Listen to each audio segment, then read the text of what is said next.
Welcome to Tucker Carlson Today. There are a lot of newsmakers and topics that we don't have time to cover in any depth on the nighttime show.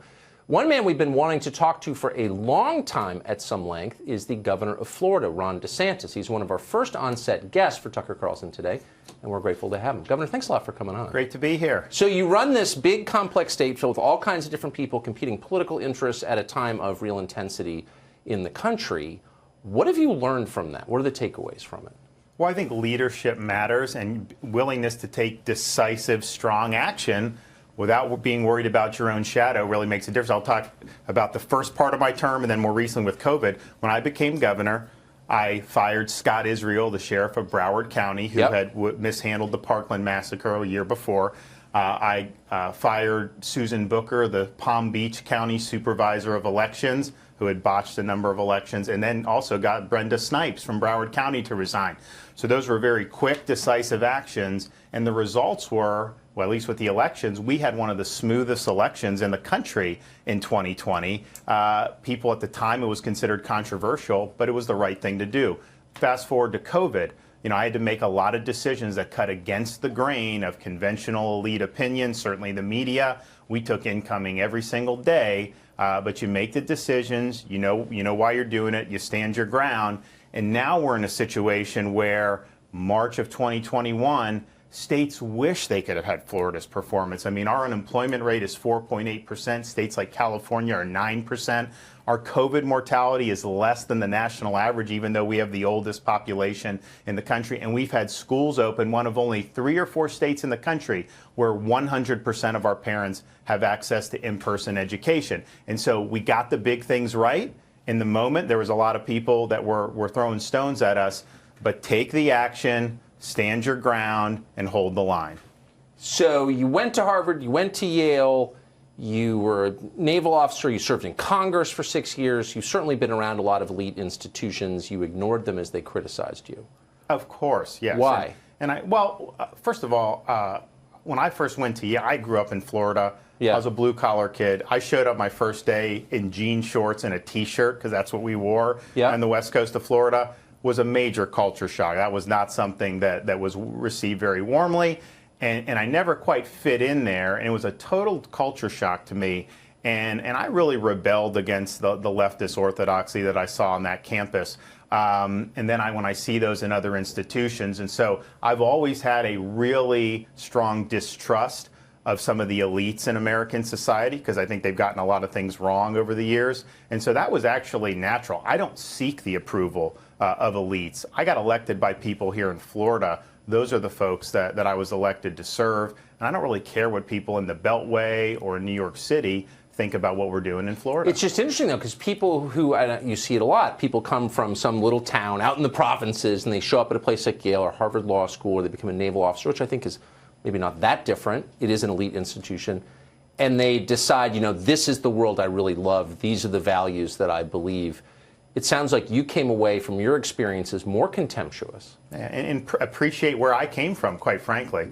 I mean, I remember going to Yale, sitting in class. I had never heard anybody criticize America. Like, everything was about how bad America was in any of these classes. I never heard anybody, I'd go to church, I never heard anyone criticize God or Christian. And it was also, Yale's mottos for God, for country, for Yale. They hated God, they hated the country, and they obviously had a weird way about going their institution. So seeing that was really eye-opening. And I realized very early on, this is not quite where I personally fit in. Were the people impressive?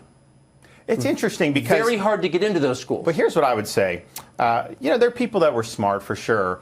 But if you think you're smarter than you are, you got some problems. Even if you are really smart, and I think what I saw was people who were smart but tended to think they were a lot smarter and knew a lot more than they really did. And I think that there's a lot of danger in that. So I kind of learned early on, you got to have a little bit of humility. I mean, you want to be confident in what you believe and what you think, but there's always more information out there, and be careful of getting over your skis. And I think that has served me well. Do you have any friends from school still? Oh, yeah, for sure. Why'd you go into politics? Well, it's interesting. I got into politics largely because of what Barack Obama was doing. So I got elected to Congress in 2012. I had written a book, and I didn't think it was going to lead to a congressional run. The book was read by about a dozen people, but it was nevertheless a book. But they were avid fans. Yeah, they were. And so criticizing Obama, his ideology, how that was really taking us in a direction I think the founders would not have intended. And it's interesting now, though, looking back on what I was criticizing Obama, he was a piker compared to what this woke left is doing now. I mean, back then, I always believed some of the stuff we see at our universities on campus, okay, once you get into the real world, none of that's going to fly. And I think that was probably true even a decade ago. Now, all that nonsense on the universities, that's running key institutions in our country, corporations, media, all these other things. And so I look back at my criticism of that, and in some ways it's kind of quaint because I think a lot of the threats that we face are much, much more significant to people who think like you and me than they were 10 or 15 years ago. But we set up a system, it seems to me, where you take the smartest kids in the country, you identify them with standardized testing, and you funnel them into a small number of institutions, and you train them in effect for leadership. It's like what Sandhurst used to, do for the British Empire. Harvard, Yale, Princeton, like those are our leaders.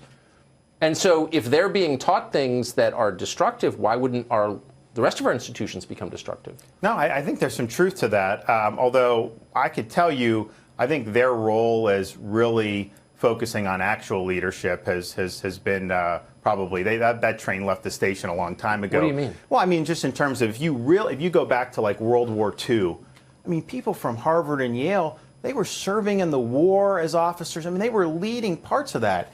Now the people that are coming out, when I was at Harvard, I was the only person in my class to be commissioned in the military, out of 550 people. I think if we were 50 years earlier at a time of war, it would have been a little bit different. So you're not really producing people who are leaders, I think, in the sense of the founding fathers would have viewed it. You're really, I think, they're training people to have certain ideology and to carry a certain ideology into these institutions. And I think that, that's something the chickens are coming home to roost on a lot of this right now in a way that I don't think I would have said 10 or 15 years ago. What does your classmates want out of it? So you go to school with all these high achievers, for 7 years. And what did they wind up doing? Like, what do they want out of life, do you think? It's interesting. I think a lot of them ended up just going into kind of some of the standard finance institutions, obviously with law, some of the elite law firms. I mean, I still think that's the dominant strand of folks who do that. You have others. I mean, I have friends who've served in politics. I have some friends who ended up going into the military. I have friends who've done well in law. I have some friends who've been entrepreneurs. So there's been a variety of stuff. But I think kind of the dominant cohort goes from those institutions to just a handful of cities, usually New York or San Francisco, Los Angeles, maybe Boston, and serve in a lot of the similar functions. So the institutions they've gone into now reflect the politics of those campuses. I think so. The poison that is brewing on these campuses has infected the entire country, and we're all living with the results of that. What should we do about that? It's interesting. I mean, I did a proposal yesterday in Florida about civics education to try to get this really front and center, to understand what America was founded on and understand how those principles have animated our history. But I said, we are not allowing critical race theory to be a part of this. Teaching kids to hate their country, teaching kids to hate each other is not worth 1 red cent of taxpayer dollars. And so we're drawing a hard line in the sand here in the state of Florida in our K through 12 system. And I think that that's important because, look, if you give people kind of the facts and you educate them on some of the core principles, if they go into a university system, I think they can probably make sense of what's really true and what's not. I think one of the problems has been we've been graduating kids out of high school who literally have not been given any information about what our country stands for or any of the principles that it was founded upon. So we're trying to do something about that in the state of Florida, and I think we're going to end up having some success. So if you allow schools to teach kids openly racist ideas, like one race is better than another, which I thought we rejected, it shouldn't surprise you that the country falls apart. So, like, who would push back against your ban on that? Well, I think some of the people, obviously, who are invested in that kind of thinking. And so you see some of it in Florida, you see some of it nationally where people are criticizing. What they'll try to say is, this is, I mean, remember in the presidential debate when Trump had taken a hard line against this, and it was categorized by the moderator as sensitivity training. that's a joke. It's not sensitivity training. It's pretty insensitive. Exactly. It's actively teaching to dislike someone based on the color of their skin. And so I think being honest about what it is, making sure parents are informed about it, and then letting them know we're not going to allow it in Florida, is a really big deal. I think some parents, when they see it, I think most of them are like, this isn't for us. But I think a lot of them really aren't sure what all this stuff is. And so we can't let the left try to act like this is some benign thing that they're just doing to do a little bit of diversity training. Yeah, Trump, for all his good qualities, could never really explain it. He used about 3 adjectives over and over. It's bad, it's bad. True, but why is it bad? I think parents who confront it, of all ethnic backgrounds and of all political ideologies, kind of know this is really poison. And let's just be honest about who is pushing this. These are white, progressive leftists that are pushing this. That's 100% of where this is coming from. This is not popular in most other communities in the United States, including in the African American community. Right. And so we just got to be honest about that. And I don't want our kids to be educated based on the whims of these upper class credentialed left-wing progressives. So you see them as the wellspring of this stuff? Yes.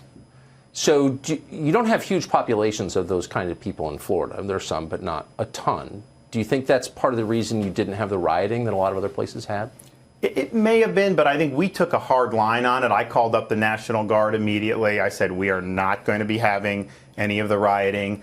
We had National Guard. I had highway patrol teams ready to go. If they tried to take over a road, we went in there and made sure the road was operational. So we took it very seriously in a way that I think some of these other states just did not. And quite frankly, we had some local officials who did a good job. I mean, Carlos Jimenez is now a congressman. Yeah. He was the mayor of Miami-Dade County. I remember calling him. I said, Carlos, we can't let this happen here. He's like, don't worry. He's like, I remember when they had the riots in the 80s here. We're not going to do it. He was right there. So we were all working together to say, we're not going to allow this to happen here. So I think there may have been, maybe Florida's not quite as suited for it. There may be some truth. But I think it's how serious we were about it really did make an important difference. How important do you think that is, the fact that there wasn't widespread rioting in the state, to people's decision to move here? You've seen a lot of people move here. It's definitely been a factor, for sure. And I also think the fact that Florida wasn't locked down like these other states, I think the lockdowns, provided an impetus to be able, because people need an outlet to do things. And so I think some of these states like Minnesota, California,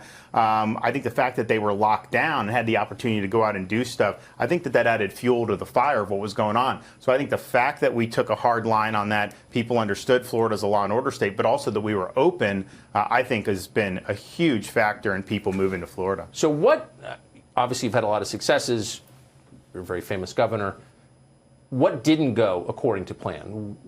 How did you screw up in retrospect? Well, I think early on, I was just hungry for data. And so I was looking at South Korea, Italy, and I'm trying to make sense of this virus. It seemed to me that this was something that was risky for elderly people. Yeah. Didn't seem like there was much risk in people, not just kids, but even people who were in reasonably good health, who were, say, under 50.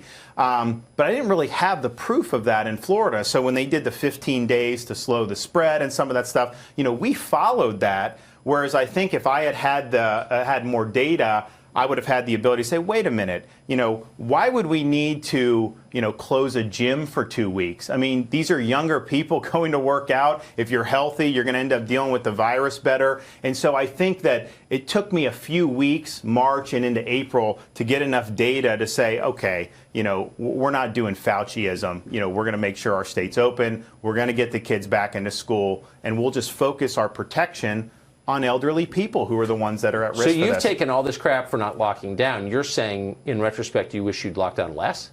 Even some of the restrictions we did, I think, were ineffective. And this was what was being recommended at the time by the White House task force. Well, they recommended doing restaurants at takeout. They recommended suspending the gyms. And I don't think that those worked. And so once I figured that out, and one of the big ones that doesn't get talked about, suspending elective procedures at hospitals, because they said first that there was going to be hospital overflow. And I said, I'm not sure about that. They said, we're running out of PPE. They have elective procedures. You're going to run out of all this stuff. So I'm like, all right. So we actually, I think every state in the country suspended these elective procedures at hospitals. And we did it for about 4 weeks. And I'm like, the hospitals are half empty. We got to get this back. So we turned it on. So basically, anytime I did something based on, I think, an elite recommendation, if the data didn't follow that, I made sure I reversed course. What do you think this is about? What these lockdowns? You got to think that some of them are driven by genuine anxiety about the virus and the effect it can have. But then you see measures remain in place despite mountains of scientific data. So you have to ask, what is the motive here? What do you think it is? Well, I think that initially it was primarily driven by panic and fear. And I think some of these elites, these public health folks, there were these models being woven around, which all of them, by the way, were garbage. Neil Ferguson's model in Imperial College, garbage. The hospital models that Fauci used, garbage about hospital overflow. But nevertheless, they believed that. So they thought if they didn't take drastic measures, that we'd have 100,000 people in like New York that had no hospital beds. So I understand why you think that was... So there were mistakes made in good faith. I think a lot of it was based on that. The problem is they've never been willing to admit that they were wrong about this stuff. And there's nothing wrong with admitting, that you got things like, hey, I didn't have all the information. We did some things. I think it's probably better to maybe go in a different direction. Instead, they remain wedded in this lockdown frenzy. And I think some of these politicians, they put themselves out early as the savior of the public. We're controlling the virus with these draconian measures.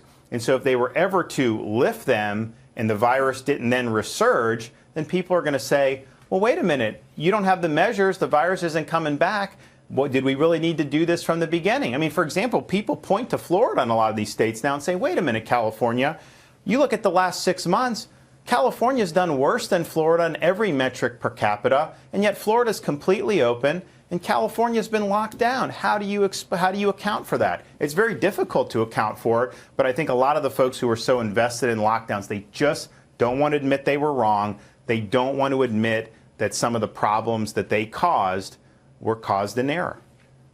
But I mean, people are pretty understanding. Human beings make mistakes. If you continue to lie about evidence that everyone can read on the internet, you beclown yourself, you humiliate yourself. Well, I think so, but you've probably seen some of these numbers about how certain segments of the population view the danger of the virus. And there's certain segments of our population, while the virus is serious, they way overestimate the danger, particularly to normal, healthy adults who are, say, under 50. They overestimate the number of people that would be hospitalized. There's a plurality, I think, of liberals that believe, or Democrats that believe, the hospitalization rate for people infected by COVID is 50% or more in a recent survey. And it's really about, of cases, it's like 2 or 3%. Of all infections, it's probably even 1%. And so when you see that, there's some of those folks who still believe the March of 2020 hysteria that was there,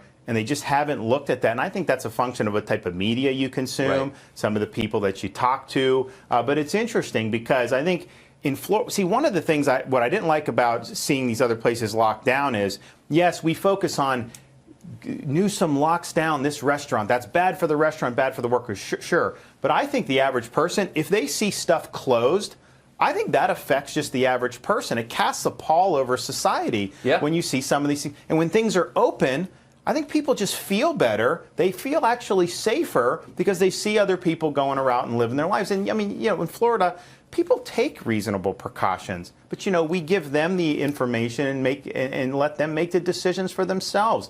We're not beating them over the head every day with fines and penalties. It does seem like there is intent behind some of the misleading statements that you're hearing from political figures. And I think it's making people paranoid. But I'm interested to know whether you think they're justified in being paranoid. I mean, if you crack down on the population the way that we're watching now, crack down on speech, try to disarm the population, scream at people, and then keep them indoors and off balance with COVID regulations that aren't justified by science, like, what are you doing exactly? Like, how much of this is designed to increase the political power of the people doing it, do you believe? Well, I would say that when you're clearly advocating things which have not been justified on the basis of evidence, I think people are right to ask why. I mean, why be wedded to some of these things when what you said 6 or 9 months ago clearly has not come to pass? I mean, you said, for example, if a state like Florida was open, it'd be this unmitigated disaster. You've said if everyone wore masks 9 months ago, the pandemic would end in 6 or 8 weeks. And yet none of that stuff has ever happened. So why aren't you reevaluating it? And to me, if they're not willing to reevaluate it and admit they were wrong, that to me is that this is more about ideology. Some of it is, I'm not going to say benign, but like I think some of these public health people, they had been ignored for their whole career up until this point. Now all of a sudden, man, you get booked on CNN. Well, guess what? If you go on CNN and say, yeah, we've turned the corner, things are good, we're going to be fine, you ain't going to get booked on CNN again. That's right. If you go on and say, the apocalypse is right around the corner, and you up the fear factor, you're going to get an invitation back. So some of it, I think, with some of these public health people is about them, about their relevance, and really not wanting to let go, because the minute that they let go, then we end up in a situation where they will return to obscurity. Do you ever wonder where it's going? I mean, this country is much less free than it was a year ago. It's not recognizable from the country it was 5 years ago. So extrapolate forward, where are we in 5 years? Seriously, like what does it look like? If you go back to March of 2020, I mean, the number of people that were totally willing to just say, close churches, do all this, whatever, because they were really fearful. I mean, honestly, I was shocked at that. I was too. And I think part of it was they weren't having the data presented to them in a way that was accurate. But to see that was really, really jarring. And, you go back, I mean, my election in 2018 was a bit important election for Florida, for governor, two very contrasting candidates. But none of us thought that there'd necessarily be a pandemic. But if you would have told me there will be a pandemic when you're governor, I would not have ever imagined that would mean a governor can lock everyone in their home for a year and close schools for a year. It would never have occurred to me that you would have. So governors have seized powers that I don't think are legitimate. And one of the failures in all this, I think, has been our courts, because the courts did not want to mess with this at first. They just wanted to have hands off, because I think they feared if they were to rule something unlawful and then something later happened, then they would be blamed. So they took a real hands-off approach on this for months and months and allowed a lot of these restrictions to really take hold. Now you've seen the Supreme Court do some stuff, but man, I mean, just think about it. You're in California, you can't go to church for a year in some of these places. Your kids have been locked out of school for a year, and there's no effective recourse. I think it's a real problem. I mean, at some point, do people disobey? I mean, is there and no one wants to see that, of course, because you want order and you want laws to matter. But at some point, do people say, none of these regulations have been passed by any Democratic legislature? The democratic process has never really entered into this, and no, I'm not going to follow orders anymore. And what we're doing in Florida is I've asked the legislature, cabin this stuff, because for me, look, I didn't abuse, but we have local governments that have done stuff that I've had to rein in. I mean, they had restrictions that I had to override because they were inhibiting our ability to put people back to work, get the kids in school, this stuff. So I think you need to do some legislative rollback and make it very clear. So I believe you shouldn't be able to close a business like this. I just don't think it's justifiable. Put out the information. Let people know if something like this is here, but then let people make those decisions. Instead, we're in a situation where some of these states have closed certain businesses for over a year at this point. How do you get your life back? Should your life and your entire livelihood and your entire liberty lie in the hand of the whim of one person, some governor that may not know what the hell he's doing? That's not the way our system was designed. When does this end? Exactly. When do we declare victory over this, or declare a higher tolerance for the risk associated with it, and just say, we're going back to 2019? Sorry. Well, I can tell you in Florida, we've got a big UFC fight happening, full capacity indoors at the end of April. We've got WrestleMania in April in Tampa. We're going to really do it. So our view here is you can make these decisions for yourself. We think that you should be able to do. I was walking down the street the other day. Someone came up to me, Governor, thank you for bringing live music back. We're one of the few states where you have live music now. So I think it's not going to be an even kind of return to normal. And in fact, if you talk to people that visit Florida from lockdown states, they will say it's almost like being in another country. Yes. If you go from Florida to Massachusetts. There are people, because people still got to do business and stuff. There are people who will want to do a business deal. They're both in Illinois. They will fly to Florida so that they can have dinner and talk business and come to an agreement, and then they both fly back to Illinois. I mean, that's what's happening in this country. It's insane. It certainly is. And people who like to live under the boot of fascism will stay in their collapsing states, and people who don't will move to places like Florida. But over time, how does a country like that hang together? You said it's almost like a separate country. I think that's exactly right. I mean, is that a workable model for a union, say, 50 years from now? I honestly thought after the election that Biden and the Dems would want to move forward to get. I mean, I honestly did because okay, you used it against Trump, you demagogued it. Okay, you got in there. So let's get the country moving again. And man, there's resistance to doing that. I mean, these schools, they're not going back in some of these places for this school year for sure. So then you're looking at the fall, but even they're saying with the fall, well, all the kids need to be vaccinated, even though the kids have been proven not to be at risk or be spreaders in any significant way. And so it is not ending anytime soon in some parts of this country. And I think it's a huge. What should parents say to that? If someone says your 7-year-old must be vaccinated, what do you say? No vaccine mandates. In Florida, we are making it available for people.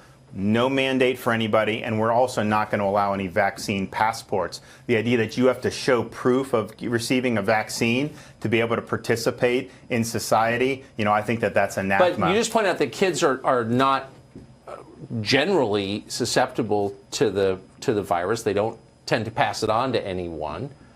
The vaccine, which seems like a godsend, is also pretty new, and we don't know that much about it. Like, should parents be eager to get their 7-year-old, absent other factors, vaccinated? So I have a 4-year-old daughter. My son's going to be 3. My daughter's going to be 1 at the end of this month. We're not going to vaccinate the kids for COVID simply because they're at incredibly low risk. Right. And they're not at any risk really to spread it to us. And quite frankly, I'm at low risk. My wife's at low risk. I'm 42. It's fine. And so, so we won't do it for kids. Now, it's not approved for kids yet. They're doing different types of trials. But this is less dangerous for kids than seasonal influenza. That's just the fact. If you look in Florida over this winter, our hospital admissions for pediatric respiratory admissions fell off a cliff compared to what they were in previous flu seasons. And so, to me, we should embrace that. We should be thankful for that. I mean, imagine if COVID was the opposite and attacked kids in particular. I mean, I think a lot of us parents, we'd be really, really concerned about that. But the data is clear, the evidence is clear, and I think for school districts to go down the road of saying you have to mandate that these kids get vaccinated for COVID, I don't think that's based on good science, and it certainly, I think, would be a violation of people's freedoms. What do you read for news? It's interesting. There's different sites that I think have like the clips on them, and I have a bunch of different. But I read. We get the Wall Street Journal, but most of what I'm reading are sites that are aggregating different things. Right. And so you have. I used to read Judge Report. I don't read that anymore because it's gone off the deep end. So you got things like Citizen Free Press. You have. You have Breitbart. You have. Some of these populist sites I think are doing really, really good. And then I read a lot of clips for different things that are going on in Florida, which are just basically aggregated from around the state. Is that the first thing you do in the morning? Usually, but I'll thumb through at night and then do whatever, and I try to get a workout in the morning. So we'll, and then obviously I have a lot of firsthand material that I get presented with in the morning, and so we focus a lot on that. I meant for national news, right? Yeah. You're having all kinds of numbers from the state of Florida. Where do you think the media go at this point? You said most people who move here from other places are ignoring the media coverage of Florida because they assume it's dishonest, which I think it is. But is that sustainable? Can you have a country where nobody believes the news media? I think it's a big problem. If you look, the kind of the corporate media has always had a liberal bias. Right. But if you go back 20, 30 years, it would always be through a liberal prism. But they wouldn't just do some of the stuff that they do now. They are actively partisan. And not only that, it's all about crafting a narrative, regardless of the facts. And so if there's a fact that's inconvenient to the narrative, they'll smother the fact. They'll ignore the fact in order to be able to continue with the narrative. You think about some of the stuff that's been put out since Trump's been president.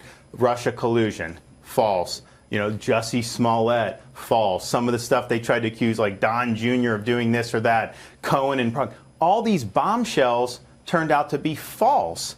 The phone call that Trump supposedly had with Georgia, where they fabricated the quotes. Those aren't even real quotes. And so I think it's a big problem for a democracy. Part of it, there's no accountability for the corporate press. They can do this with impunity, and no one really holds them accountable. I think their model is kind of smear their opponents for clicks. And I think that worked very well for them when Trump was president because they were really playing to an enraged left-wing base.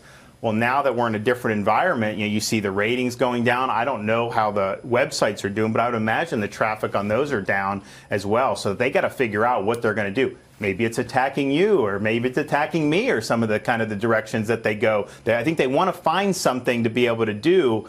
But I think it's way worse than it was 10, 15 years ago. So what does it mean for you? You're running a state. If the Orlando Sentinel or the Tampa Tribune or whatever, St. Petersburg paper, attacks you, do you, sincere question, do you care? No. You don't care at all? No. Does it affect your life in any way? Does it move numbers? Does it convince people not to vote for you? Does it make it harder to get things through the legislature? Is it relevant? So I think what it does is it probably hardens people that are not inclined to support someone like me with my philosophy or whatnot. But in terms of our base, they don't believe these newspapers anymore. They just assume there's an agenda behind it. And so in some ways, it can make it a little bit more difficult, some of me, because I know the narrative is going to, in some ways, be hostile. If I do something good, they're going to try to do it in a way that makes it seem not as good. But on the flip side of that, if I really were to screw up, my voters wouldn't believe the paper if they printed it anyway. So they've lost a lot of credibility, and I think they've lost the ability to really inform people who are just looking for information. So they're playing to more of a base. They become more overtly partisan, and I think the influence is more narrowed. You married someone in the media, now that I think about it. Yeah, but I'll tell you, and it's not just because my wife, the local news is probably the fairest yes. Compared to the national media. I mean, obviously we have some good outlets like Fox that are fine, but and then the newspapers, I think, have become very partisan. I think the local news, you go, you do something, they'll put what you did that day, and they can ask me questions. That's fine, but that's all fair game. So what my wife did, and she also has insights, and I mean they're trying to turn around packages, they're trying to turn around stories every day right. as reporters, and so they really want the content. So I think that's been much better in terms of doing that. And I also think, quite frankly, local TV has way more influence than the newspapers do now. I mean, the newspaper circulations have just shrunk dramatically. I mean, some of these major areas of Florida, the circulations are probably a fraction of what they used to be. Whereas there's still a lot of people that want news. They'll just turn on the 6 o'clock news. So you still have that, and I think that they do try to hold an audience, and I think that they know if they were to become overtly partisan like some of the newspapers, that they'd probably hemorrhage viewers. I got to ask you, there's this kind of weird interlude in your bio, which is this, ascent, all these impressive achievements, but then you take a year and you teach history at a boarding school. Why'd you do that? And coach baseball. Yeah. Oh, is that why you did it? Yeah, I coached baseball. So, I think part of it was I'd played baseball my whole life. I played 4 years in college. I wasn't going to make a living at it. And I think part of it was, I didn't quite want to just walk away from baseball in some respects. I mean, I knew that I needed to kind of get on. So it gave me an opportunity to kind of still be involved with the game. And at that point, I was trying to figure out what I would do. I mean, I thought about potentially trying to go into maybe a front office type of situation at the time in baseball, maybe go to law school and then maybe use that as a springboard to get in. So you really loved it. Yeah, I did. And then just being able to do college, I think I worked harder in college. I mean, I worked hard as governor. I worked hard in the military, all this stuff. But I mean, I had played sports, which, you're training all the time. I'm studying and trying to do the best I can. And then I'm also working to help put myself through to make the odds and ends meet. And I just remember being really tired. What did you do for work? Anything imaginable. I was known as the most employable guy at Yale. Literally, people would call me, can you get a couple guys together? I got to put up fences, at the Yale Bowl, or I got to move pipes, or I got to do anything. So I did just about anything. I was one of the ball boys for the soccer team. Like when they'd kick a ball out of bounds, me and my buddies would go grab it and then put it back. Anything under the sun you could think about. And I'm making like, whatever, $6, $7, $8 an hour doing this, but I'm filling in as much as I can trying to do it. So there was just, I was a little bit tired, and I was like, you know what? Maybe I just need to gather a little bit. Maybe coaching will be fun. So we did it. But then I knew, I had good marks and I had good scores. So I knew if I wanted to go to law school, I'd be able to do it. What are you going to do next?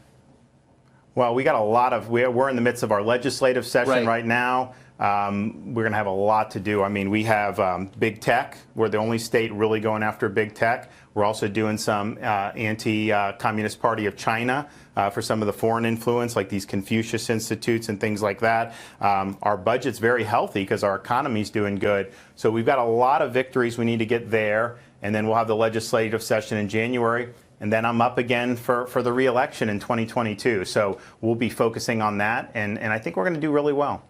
If you somehow got appointed president this afternoon, what would your priorities be if you were running the country rather than just a state? Well, I would secure the border, first of all. I mean, I think when you're in these positions, things happen on your watch. I mean, it's not like you control everything, but this is created because of what Biden did. Yes. And so you got to fix that. Trump had it right, so you got to do that. I would also do more. I mean, we banned sanctuary cities in Florida when I became governor. We did E-Verify for the first time ever, fought the business lobby to do that. I would fight for those policies on the federal level as well, because we've got to get this immigration system situation under control. It's not good for the country to have this going on all the time. Also understand, looking at what President Trump had to deal with, this bureaucracy of ours. There's a lot of problems in that, and I think you need to be able to bring accountability to people in the bureaucracy. I mean, if Donald Trump's elected president, he tries to do policy and the bureaucracy tells him to go fly a kite, that's not representative government. And I think we've allowed this to fester for years and years, and I think it's at the point now where even if a Republican wins the election, the other party still maintains control of the apparatus of the executive branch. And that can't be the way this goes. You go in, you have the ability to implement the agenda. How could a Republican ever win a national election again with the changes they're putting in place? Well, I don't think those changes are going to pass muster. I mean, in Florida, we would not abide by this H.R. 1. I think it's unconstitutional. We've proven we can run elections well. So we're going to continue doing what we're doing. You wouldn't abide by it? I think it's unconstitutional. I mean, I don't think you can't come in and order me to conduct state elections in ways. Now, they're going to say, well, the federal elections you can do or whatever, but it would immediately be challenged in court. But I think our position would be it's flatly unconstitutional. So the Democratic leadership of the Congress just moved thousands of armed federal troops into the Capitol as a statement that we're in charge now. So, I mean, does that concern you that the ruling party would use the military to shore up its political power? What does that portend for the future? It's interesting. We at the very beginning of this, we had a request, which we typically get from time to time, and we almost always fulfill these requests. Hey, we need troops for this, for this. So we sent people. And then after a couple days, we saw what this was all about, this half-cocked mission. They're sleeping on the floor. So I pulled them out. So my guys were there for a few days. And I was like, well, they're probably going to be there another week or so, but out of principle, we got to bring back. They're still there, and they're going to be there. So I think it's a big problem when you have the fencing around the Capitol. But what kind of precedent does it set? Yeah, you can just call out the army or the reserves to shore up your position. I think what they're doing too, though, is they want to use this January 6th and try to basically politicize it. And they've equated it to 9/11 even. And so I think that they want it to be a symbol of the Capitol is under siege. We're having to work in this environment where they need to be sent home. The fence needs to come down, and everything will end up being fine. What do you think, kind of big picture? You're obviously a smart person. What do you think? It does seem like the people who run the country, our professional class, kind of lost faith in the American project. They don't really believe in what their forefathers believed at all about the decency of America, the basic principles that undergird it and all that. How did that happen exactly? Well, I think part of it is some of the stuff we talked about earlier about the education system and some of the people coming. But I also think that you have people in charge now. I mean, you look what they're doing. They're going to maybe overturn this Iowa election. You have a Republican that won, very narrow margin. She's seated, and they may overturn it. H.R. 1 is really just trying to guarantee that Democrats always run the country. So at some point along the line, I think with the left-wing elite, they thought that a Republican getting elected is just frankly illegitimate, and that they have a right to rule. And so I do think they reject the founding principles as well. But I think it's an entitlement that they think they're the ruling class. And how dare someone challenge them, particularly someone like a Donald Trump, which caused them to light their hair on fire. So it's a different mindset than maybe the mindset of the people that came in with like Jack Kennedy in like 1961, for example. I would say very different. It's been interesting to watch you as governor because one of the things that you talk about, you rarely hear Republicans talk about, and that's the state of the natural environment, water quality, for example. Why do you talk about that, and do you see that as part of conservatism moving forward? I think so. I mean, so what I had to do, I'm in a situation where I have the best boating, fishing in the world, but that's threatened if you have problems with your water resources and your water infrastructure. And we had a situation where a lot of the progress was being upheld by these massive sugar companies. And so I came in and was really the first governor in a long time to be willing to break that up and to say, you know what, they're not going to set the policy anymore. We're going to set the policy. We've got to do some things to make sure, that we're not discharging water from Lake Okeechobee into our rivers, and basically it hurts this coast. It hurts these coasts. We need to replenish the Everglades, get it down to Florida Bay. Everyone wins when you do that. And so for us, it's really consistent with our way of life as Floridians because people like to be outdoors. It's really important for our economy. It's important for property value. So it touches a lot of different things. It's not like, oh, we can never do something in some place that no one ever goes to or anything like that. No, the Floridians enjoy this environment, and I think we have a responsibility to God to leave it better than we found it. But, I mean, Republicans are for big sugar companies and big every kind of company. I mean, that's just kind of what we know, right? It's the corporate party.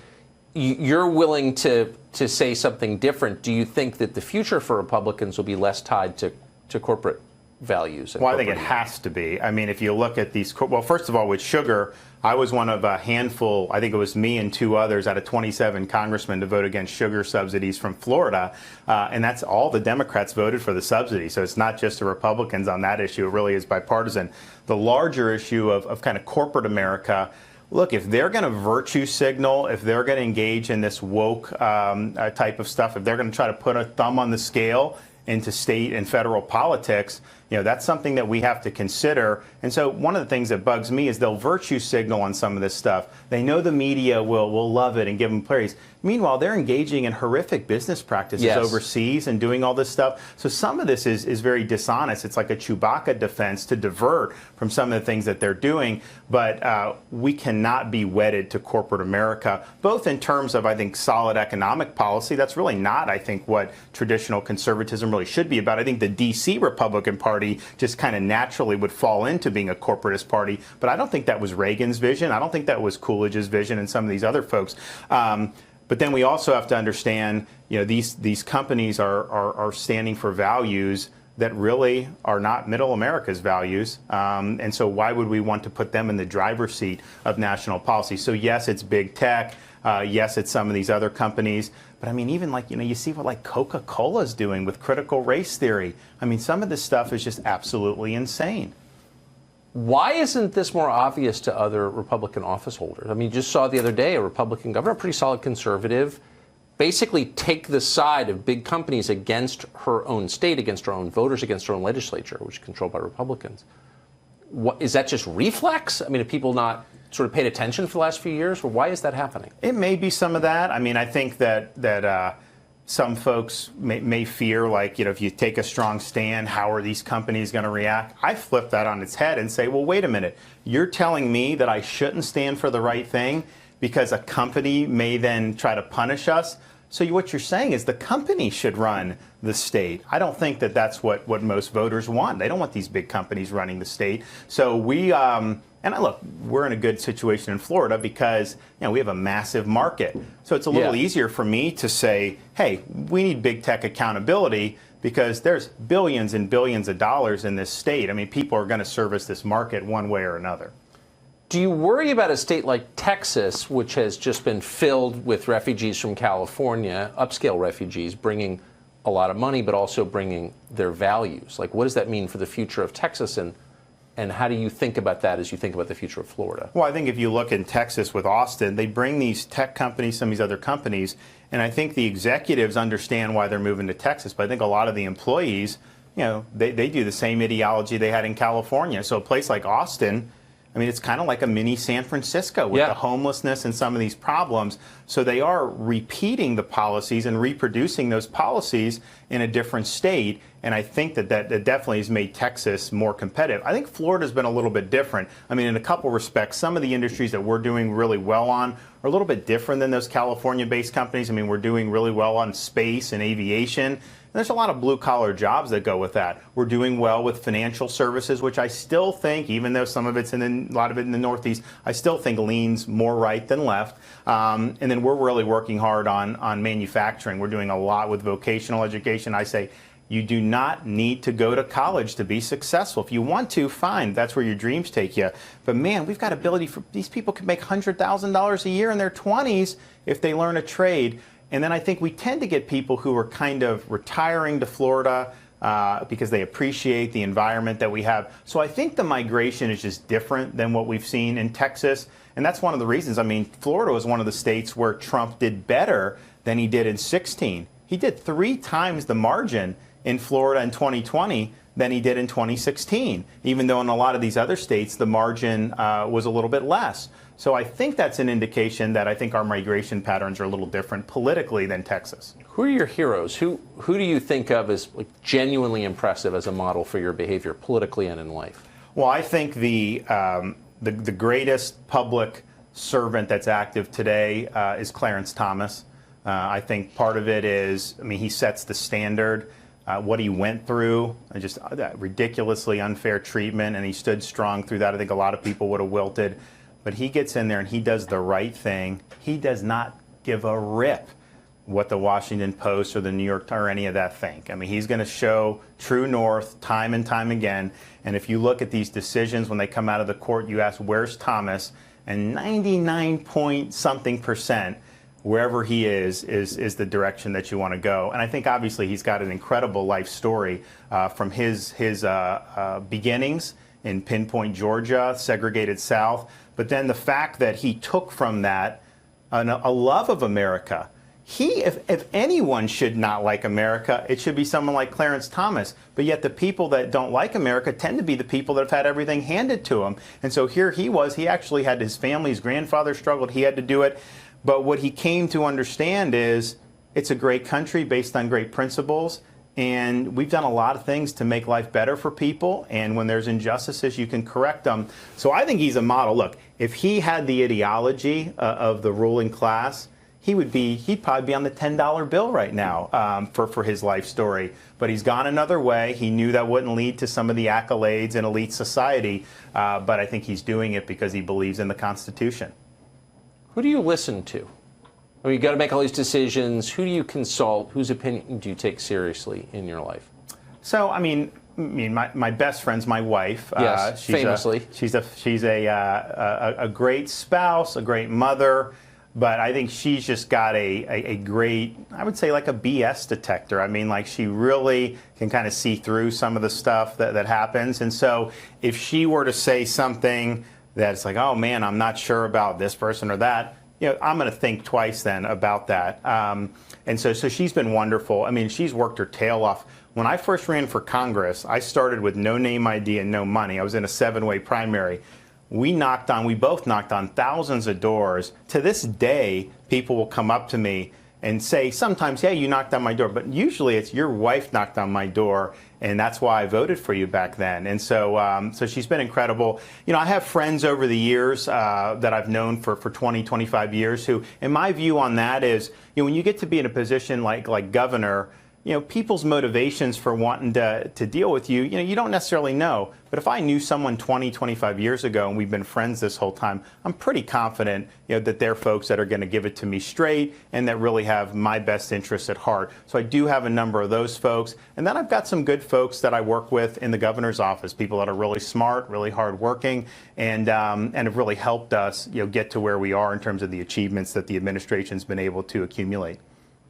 Last question. I'm just interested, since you obviously pay attention to what's going on nationally. So Democrats win in this last November 2020. And rather than kind of taking a victory lap or celebrating their total domination of the country, they got madder And it was almost like you win a tennis match and then you leap across the net and beat your opponent to death with your racket. What was that impulse? Why did they get angrier when they won? I think they have a fraction of their base that is just perpetually angry. I think they're very online. I think they're very caustic and nasty. And I think unless they make us a complete socialist country, these people are never going to be happy. And I think that even though Biden's been the most left-wing president of our lifetimes, I would say, ever. I think, even more than LBJ, because, LBJ wasn't as left-wing on the culture as Biden is, and Biden's an aggressive left-wing culture warrior. But I think anything short of complete domination of conservatism, making sure people that have conservative views are shut out from anything short of that, they're just not going to be happy. But I think the problem with the Democrat Party and the reason why, they have 50 senators, a bare House majority. This is not a landslide election for them when everyone was predicting that. I think they're captive to that part of their base, and I think that's ultimately going to be their undoing in 2022, and then I think probably in 2024. So I know people were upset about the election, and it feels like we're under siege from all the stuff coming out of Washington and the media, and I get it. But I do think there's going to be a reaction to this, Tucker. There's just too many people in our country that are good people, decent people, that love what America stands for. And I think you see it in these special elections already. Republicans are turning out. And I'm not suggesting everything's about the elections, because there's way more in our society we need to be dealing with that has nothing to do with elections. But I do think 2022 has an opportunity for us, to be a big statement and to show that you've gone too far. I know you're not a shrink, but what's your explanation for that personality type? Like, people win, they get madder, they're not happy until they dominate everything, until their opponents have been silenced. Do you have those feelings within yourself ever? No. I don't either. Where do those come from? What is that? I do think it's a totalitarian impulse. I think it's an impulse that you probably go back with some of the stuff with communism and some of these things. There's a philosophy, an ideology about that, but then there's just an impulse to dominate other people. And I think that that's just something that's been prevalent in society. And I think that, you look at what someone like me, I'm trying to do. I want you to live your life. I have no interest in locking you down and doing that stuff. I want you to be able to do stuff. But there's, on the flip side of that, there's other people that just feel very differently about it. And just think about the impulse. If you're walking down the street, walking your dog, and you don't have a mask on, and someone's on the other side of the street with a mask, and they will storm over to you and yell at you for not having a mask on. I'm just thinking to myself, if you're worried about them not, then wouldn't you want to just stay away from them and mind your own business? But the impulse is, you need to be obeying, you need to be doing So in cases like that, and I think that's a real example, what are the chances that the person who storms across the street to scream at you about a mask hates his father?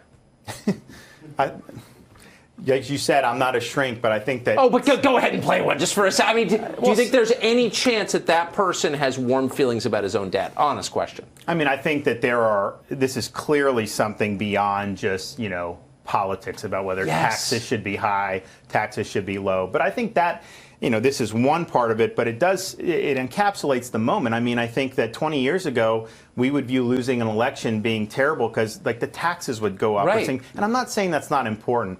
But man, we're talking about things that are just much more fundamental to a society now. The underpinnings of the culture, the role of faith, all this stuff.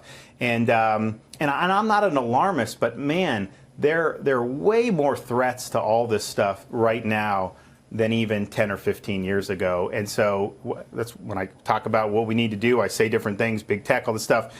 But you do got to have a backbone, because there's a lot of power and forces in our society that are against. Who's on your side, by the way? So if big tech and the Democratic Party is a one-party state right now, and the government of China and every big corporation, if they're all against you, then who is for you? Oh, man, the cook at the restaurant, the small business owner, the mom who was struggling with their kids not being able to be in school as their kids in school, a lot of folks who've retired to Florida, lived a good life, and really believe in America. So they may not be the loudest people in society, but they're there. And when I'm out and about in Florida, people come up to me, and they're really genuinely appreciative of Florida. But their only power, you're basically saying voters are on my side, and you won, so you can say it with credibility. But so you really believe in the end democracy wins, that the power of the vote in the end is enough to stand up against the institutional power that opposes I you? would say it's necessary but not sufficient. I mean, I think that when you look at some of the things that we discuss with the civics and teaching people about the United States, some of the way that the culture operates, I mean, I think you need to have more involvement in movies and entertainment and all this stuff. There's a market for this. People need to do it. So I don't think it's sufficient, but I do think it's necessary. Governor Ron DeSantis, I appreciate you taking all this time. It was really interesting. Thank you. Thank you.